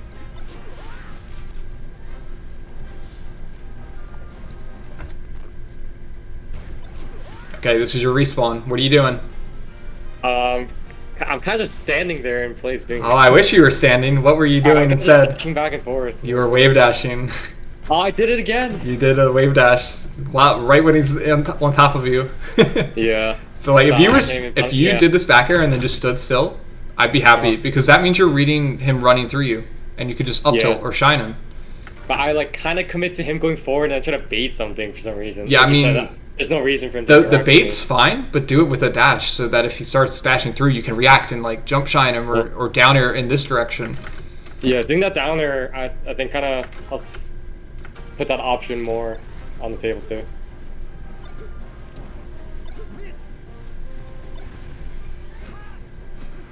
Oh, I missed that. What happened? Okay. So that was just a bad double jump there. Yeah. If you're gonna do the shine was fine, I guess, and the double jump was okay, but then you need to land on this top plat. Mhm. You can't be coming down without your jump. Because look at the position you're in. You're fighting Yeah. Fox heads up. He has all of the privilege here. Because, like, he can always decide to not engage, whereas you can't. If you try to dash away, like, he can choose to running shine you, and it's scary. You have nothing scary on him because you're coming down without a laser. Yep. So, like, if you had come down with a laser, because if you had landed on top plat and dropped down lasered, suddenly it's scary for him. Mhm. Like, he can maybe like take laser up smash you or something, but that's a hard call out from him, and he has to be worried about like retreating because you're just gonna laser again.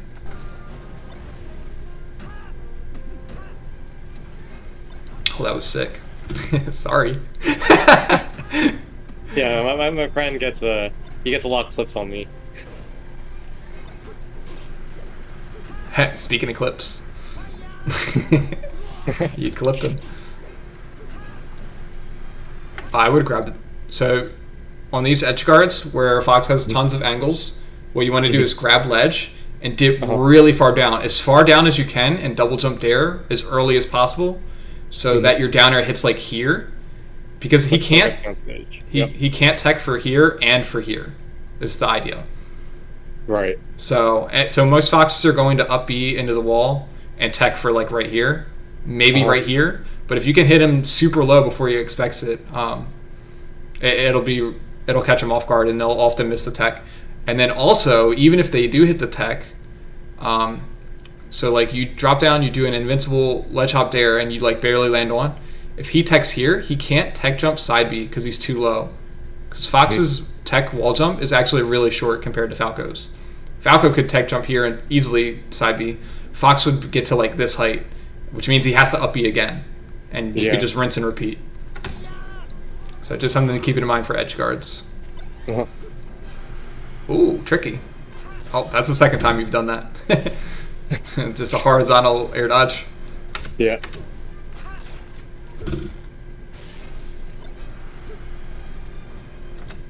Yeah, it's because you got stuck in shield. Yeah. You shouldn't be wave dashing anyway, I think. You should. What should you be doing instead? I could Even hold here. shield. I could just run in the other direction or up tilt too, because he committed kind of early. Yeah, up tilt wouldn't be bad. I don't like it too much because of the percent. I don't like doing Uh-huh. at percents where the trade isn't favorable because it's really hard to out prioritize this completely. Yeah. But I would do like dash back laser. So hmm either like get a laser net, or even if you're slow, just whiff punish his landing with a laser, and put him in Do you that. use like? Oh, sorry. What were you gonna say? Do you use laser nets a lot against like Fox? Like, do you Yeah, see them do it's like the the main full way I flop? get openings. Okay. At least versus Fox is a jump. So if the Fox doesn't jump, then I don't. I use lasers more as like a ground control. Mhm. But yeah, if they're gonna jump, it's just like so free to laser them out of the air. So like here, I would have been dashing away. He would have landed into a laser right here, and then Yeah. I get a free chance to like go for jump shine or a nair out of the air. Because if I nair him out of the air, then I get a shine combo right here. Uh-huh. And like all he can do is take laser shine me. That's like his only defense. Now this is like a little different because he does have a top plat, so he could double jump and wave land. hmm So I wouldn't get the best punish. Sometimes I even do a laser net and I read that stuff. So like Uh-huh. if I do 3 laser nets in a row and the fox double jumps every time, I'll just start reading the double jump because Right. I can read it too and also be safe. So it's kind Yep. of like we're both using the top plat as an escape. But if I like read him, then I can use the top plat to continue my combo or be safe if Okay. I whiff. And then you can also just like say, oh, he wavelands, he double jumps and wavelands away. You can also just chill on the ground. You don't have to chase him, like going for a read. But yeah, I absolutely use laser nets a ton. Okay, what happened here? Love that. Okay, so just didn't, not like the smoothest follow up is the only problem with this.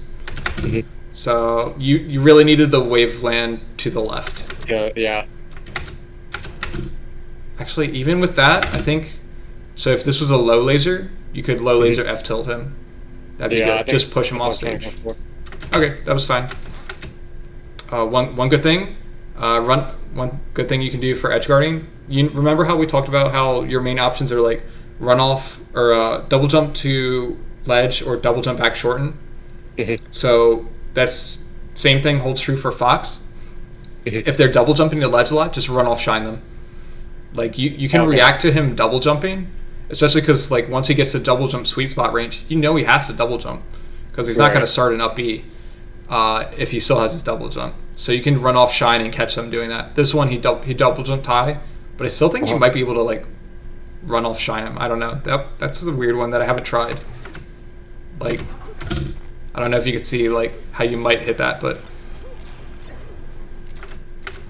so like if a fox double jumps at this range, I might actually do like run off shine here, as expecting okay. him to go for ledge, and you could like run off shine, double jump dare for the side B, something like that. Mhm. And then I hold shield for some reason. Yeah.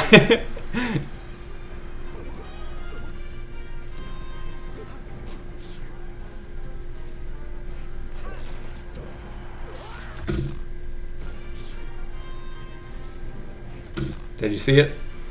Uh. Oh, yep. So what happened? It's right here, isn't it? I waved that. Well, I waved that forward. You did dash wave dash away from the ledge, Yep. which And then meant I turned around. because you wave dash, you couldn't punish this. Yeah. And then you try to anyway. So it's like And then, both yeah. of those issues we talked about, where Yep. like you did the dash wave dash, and you weren't actionable, and Mm-hmm. because of that, you made a mistake, and then you were still committed to this back air. Uh-huh. Because if you didn't wave dash, this back air would have been perfect. You would have hit him right out of the ledge jump. So let's play back. So imagine you dash here, and you're Uh-huh. still able to dash. You Yeah, realize but I he's here, and then you do a short hop bear, and you would get to here. But because you wave dash, not only are you not actionable, but you went too far. Yeah. And then like And I you tried to missed do your it dash. anyway. You missed your Oh. dash because you were trying to like do it so quickly. Yeah.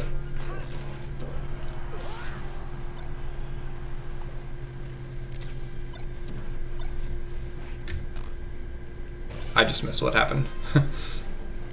Oh no. Did you see it? Oh god. Oh my god, every time. It's like You every look time so it's cool though, over. dude. Don't you look cool? Wave dashing in the opposite direction. Oh my god. I didn't realize it was that much. Oh god. That's okay. That's why we're going through it. And there's another interesting interaction that happens right here. So you approach with a laser, and he jumped over you. So this surprisingly hasn't come up because of like the lack of lasers as a thing. What do you think is good here, though? Oh, sorry? What do you think is good here after this laser Uh, whiffs? Probably just shoot another laser the other way, like retreating. So you can do that, but in this case, unlike the previous example where you were at like 80 and you didn't want to trade, I'd say go for the up tilt here. Yeah. So this is a common interaction I do. Like I'll laser at a fox and they full hop, and like a lot of foxes treat the full hop as a counter to this, but you can just up tilt them. So keep that in mind when you're doing your approaching up tilt. If you're at a percent where it's not dangerous to approach or to up tilt, you can approach with laser and then still cover this. Okay. So your actual like now 1, 2, 3, 4, 5, boom, you'd hit him perfectly. Yeah. And that's a juicy punish. Uh-huh. The other option is fine, like you said, you could retreat with a laser, which is like the most defensive one, or you can just dash dance since he jumped over you. If you can recognize that he over jumped you, attack is landing here, so maybe like even approaching laser again. He actually wave landed, which is really tricky by him.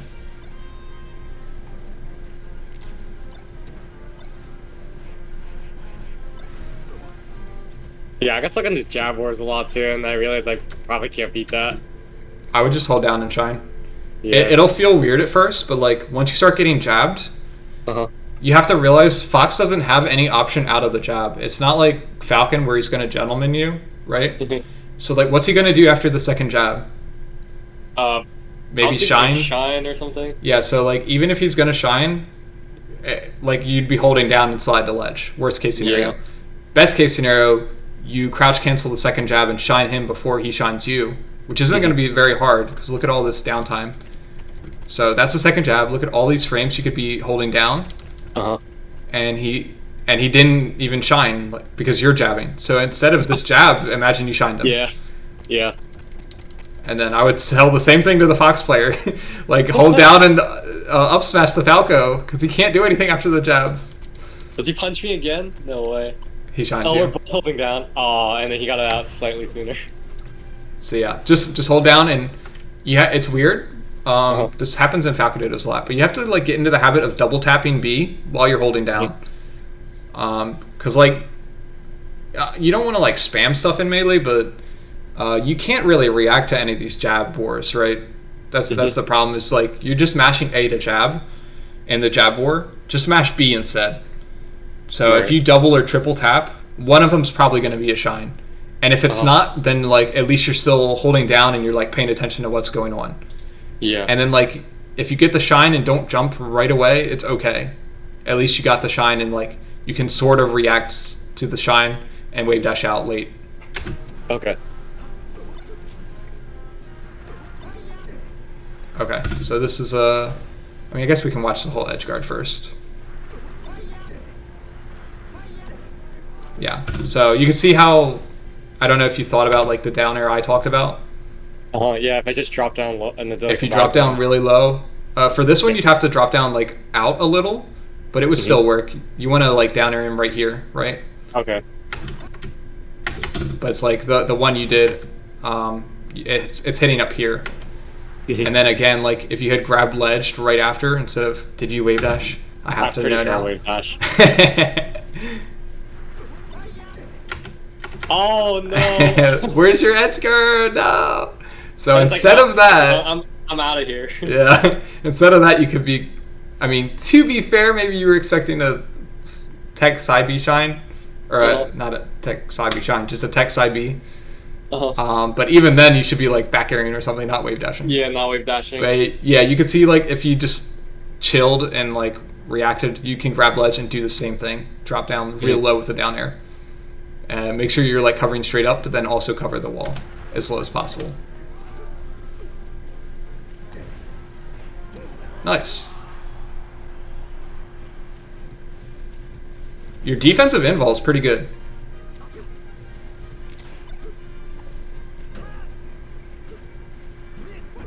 Good mix-up. Except the down air. Yeah. The recovery mix-up was I was good. really hoping That was tricky. I wouldn't do it. So yeah, let's see where he's at. So important to confirm that he's whiffing this, right? Because that means when you grab ledge, he's still going to be pretty close. But he will have time to full hop, so you won't want to jump into that. Yeah.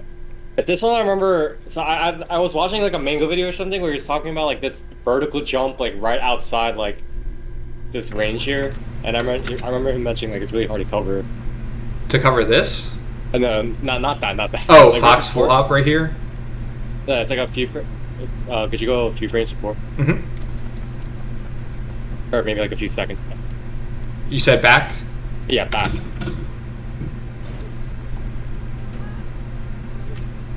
Yeah, like just jumping. This up. double jump?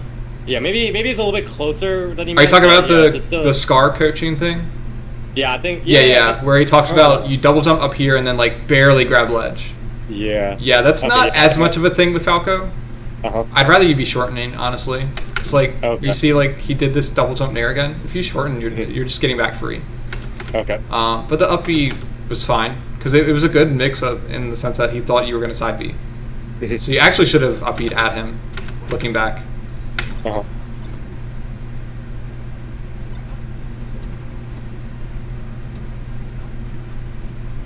Oh my God! There's a wave dash. At least you're seeing it now. You'll notice it when you do. You also do a lot of these like weird shields by accident. Like you do this back air, and then you shield it. That happens a lot. I think you're trying to wave dash or something. Yeah. So just one more reason to not wave dash.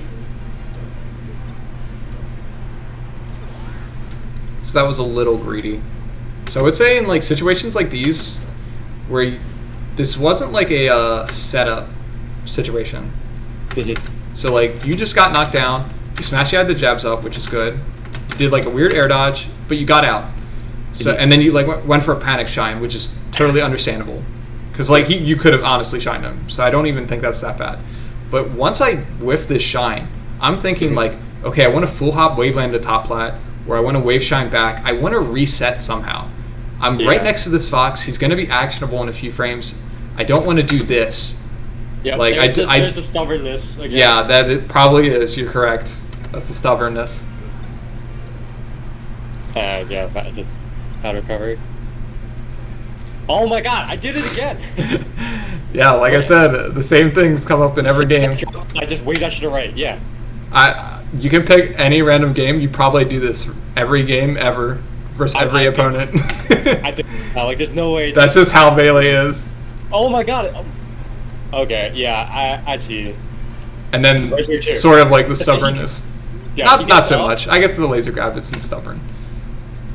This is like a good risk reward. Yeah, I waved that shit. But then you go for another grab. Maybe that's stubbornness. Anything else? Sorry, what did you say?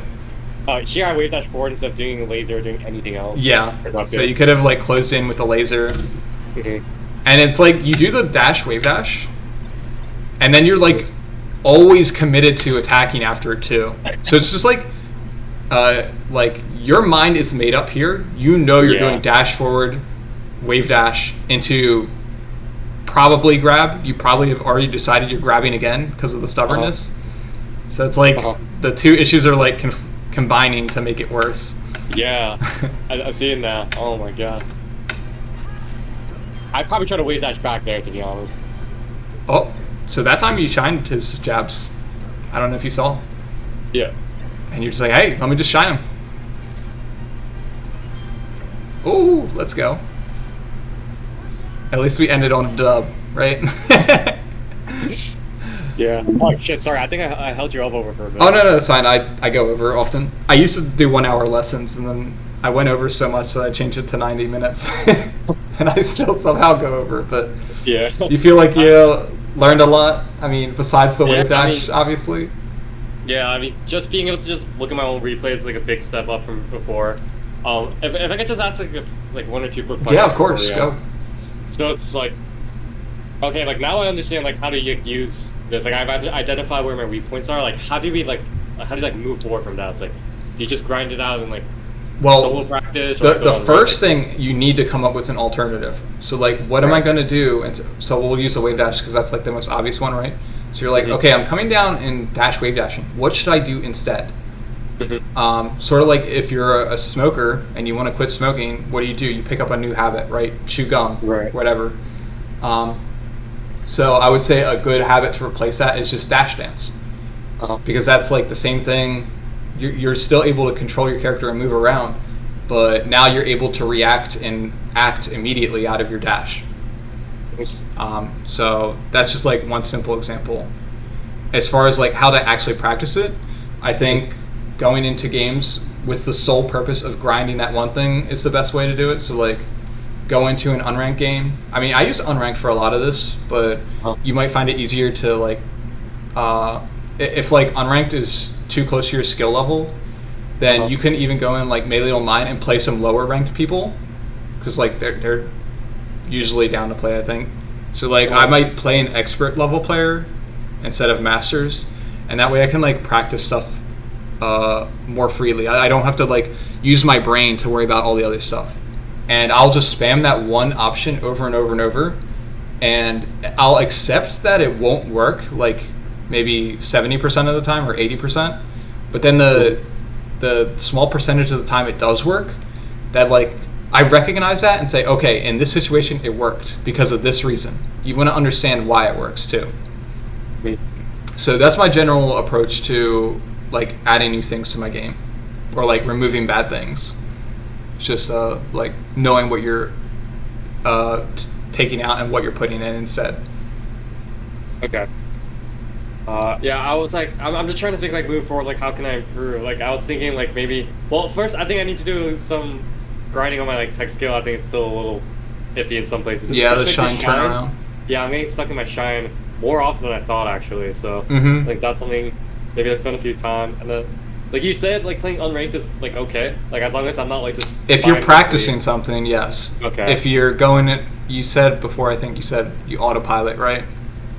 Yeah, I'm trying nowadays not to, but. Well, hopefully, I think a big reason people autopilot is they don't know what to practice. So yeah, I feel like you have a lot of things from this that you can practice on, like specific things. Like even if you just go into unranked and just say, okay, I'm not going to do any dash wave dashes, or more importantly, just be aware of the dash wave dashes, and then because like if you keep doing them, you're just going to get frustrated. So you just want to identify when you're doing them, and they'll naturally go away, or at least that's what I find. So like if I do bad double lasers, I'll just say, okay, let me just pay attention to when I'm double lasering, and that just makes you think like more consciously. And then when you're in the situation where maybe you normally double laser, your brain, before you even do it, your brain is like, wait, is this the situation where you do it? And just being aware will like change your habit, as long as you have something else to do instead. Okay. But yeah, and then just like as a general VOD approach, if you wanted to watch your own VODs, you're not going to be able to do what we did, where we like, because like these are just things I've seen a million times before, like both in my opponents and myself. So it's just like you can't expect to go through a VOD and pick out so many things. But I do think you can go through, and if you notice something that one comes up all the time, so like the dash wave dash, I think if you watched a VOD and like if you watch 3 VODs back to back, I think you might have picked up on it. You know, it's hard to say because that's a pretty subtle one. But maybe you notice you noticed the ledge hop dares, right? So that's an example of the second kind, which is something that you could die for, something that's really bad. It has a huge impact on the game. So even if you did one ledge hop down air a game, it's like, oh, it doesn't sound like a lot, but you're just gonna die for those a lot. Yeah. So those are the two things. Because sometimes on unranked, and I get like big punishes off of it, and in my mind I'm like, okay, this can be done sometimes, but then like. Yeah, that's like the bad part about unranked is if you're not practicing something specific, you're going to develop bad habits. So that's why I'd say use unranked for practicing specific things, and that's just because it's easier. But I mean, if you're going to play your friend, you can obviously practice specific things too. Yeah. But yeah, playing people in longer sessions is going to be better for like So you can like play people in longer sessions, and that's where you'll find your problems. And then unranked is where you like test them, or like Right. so you use unranked to practice them, and then you go into a session again, ideally with the same player if you can. If you Yeah. have people that you play consistently, you can like identify the problems against your friend that you play all the time, go into unranked and test the solution, just spam it and see when it works, when it doesn't, then play your friend again, and then you test it again with your friend who's like better. So Right. that's kind of like my system of fixing things. Okay. All right. Yeah. Sweet. I think this is a lot for me to go off of. Awesome. So I actually have a second lesson scheduled with you. What do you think is like a good time frame between like this lesson and the next? I would Like- say if you feel like you have like at least had a chance to work on everything we went over, Uh-huh. it really depends on the person and like how quickly they adapt. Some people, I tell them to do the right thing and they just like immediately stop doing the Mhm. wrong thing and they just fix it. Mhm. And it can even depend on like the specific thing. So like there are some things when I got coaching from Ginger, he would tell me to fix something and like I couldn't quite do it, and I had to go back 2 or 3 times and before I like actually understood it enough to do it on my own. Mhm. And then there's some things where he told me he mentioned it as an offhand comment and I just started implementing it immediately. So it's just gonna feel very different for each situation. So just Okay. play it by ear. If you feel like, okay, I've at least leveled up in all the different things we went over, Uh-huh. you can do another one then. That's what I would recommend. For sure. And the like matchup can matter too. So like I think a lot of the stuff we went over is applicable to multiple matchups. Uh-huh. So for you, I think you should actually make sure you're at least trying to address each thing before you do another one. Yeah. But there will be some lessons where maybe we go over a lot of Falco versus Jigglypuff specific things. And then it's like, well, should I do another lesson with Falcon? Because I've been struggling with that matchup. And I'd say, like, it's so different that, yeah, it'd be fine to do both at the same time almost. Right. I am definitely gonna need your help versus floaties. I am so bad versus floaties. Oh, that's my favorite. Yeah, I'm just trying to you focus can on, have like, the- real game plans versus floaties, and that's my Yeah. strength. So yeah, if Sweet. you have any questions at all, just let me know.